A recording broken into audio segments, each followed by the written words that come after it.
Stretching isn't always what you think it is.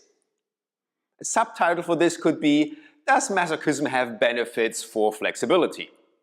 Now, this time we're talking about the plantar fascia or the fascia lata. So that's that tight tissue on the outside of your thigh or the big tendon under your foot.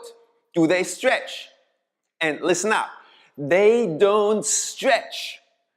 The force needed would be so high, physically impossible for you to do. Already some of the brightest guys in the fascia research community figured that one out in 2006, 2007. A long time ago. They don't stretch. I want to repeat that. All that foam rolling or massage ball pressure isn't stretching those fascia.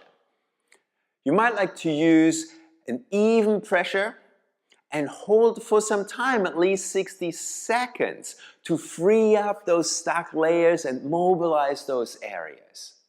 Not only do you feel good for it, your face looks a lot happier.